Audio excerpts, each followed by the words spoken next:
Qatar ने एक बार फिर से भारत से पंगा ले लिया है। इस बार कतर ने भारत की कंपनी पर 239 करोड़ रुपए का जुर्माना लगा दिया। ये कंपनी कोई और नहीं बल्कि भारत की बड़ी निर्माण और engineering multinational company Larsen and Toubro है।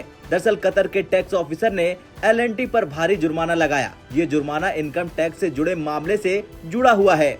तो वहीं जैसे ये जुर्माना लगाया गया वैसे ही L&T ने शेयर बाजारों को अपने खिलाफ की गई कार्रवाई की जानकारी दी। कंपनी ने साफ शब्दों में कहा कतर ने उस पर एक बार नहीं बल्कि 2 बार जुर्माना लगाया। कतर की ओर से पहला जुर्माना 111.34 करोड़ रुपए का है, जबकि दूसरा जुर्माना 127.64 करोड़ रुपए का है। इस तरह दोनों को मिलाकर कतर में L&T पर 239 करोड़ रुपए का जुर्माना लगाया गया है। ये जुर्माने अप्रैल 2016 से मार्च 2017 और अप्रैल 2017 से मार्च 2018 की अवधि के लिए है। कंपनी की ओर से जानकारी दी गई है जिसके मुताबिक इनकम टैक्स से जुड़े एक मामले को लेकर उसके खिलाफ ये कार्रवाई की गई। इस खबर के सामने आने के बाद कतर के टैक्स ऑफिसर्स का बयान सामने आया और कतर के इन ऑफिसर्स का कहना है कि उन्होंने जो टैक्स निर्धारण किया है वो कंपनी द्वारा बताई गई आय से मेल नहीं खाता। कंपनी द्वारा घोषित आय और कर विभाग के आकलन के बीच इस अंतर के कारण कर विभाग ने जुर्माना लगाने का फैसला किया है। हालांकि भारत की कंपनी L&T ने कतर के टैक्स ऑफिसरों की इस कार्रवाई की आलोचना की और कहा कि ये पूरी तरह से अतार्किक और मनमाना है। कंपनी ने साफ शब्दों में कहा कि उसने जुर्माने के खिलाफ अपील दायर की है।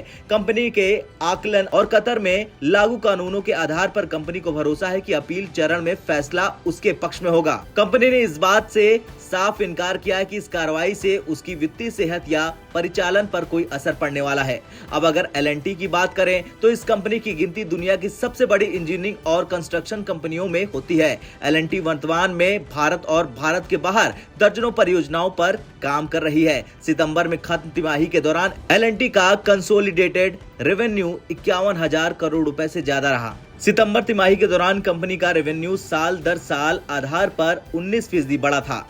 वैसे ये पहली बार नहीं है जब कतर ने मनमाने अंदाज में भारत से पंगा लिया। इससे पहले भी कतर ने भारत के 8 एक्स नेवी अफसरों को मौत की सजा सुनाई थी। कतर ने लगातार दूसरी बार भारत से भिड़ने की कोशिश की है। अब देखना तो ये होगा कि क्या L&T पर जुर्माने के बाद मोदी सरकार कतर को सबक सिखाएगी या फिर कतर ऐसे ही आगे भी मनमानी करता रहेगा। आपका क्या कुछ कहना है कतर के इस जुर्माने को लेकर? कमेंट कर जरूर बताएं। ब्यूरो रिपोर्ट, भारत तक।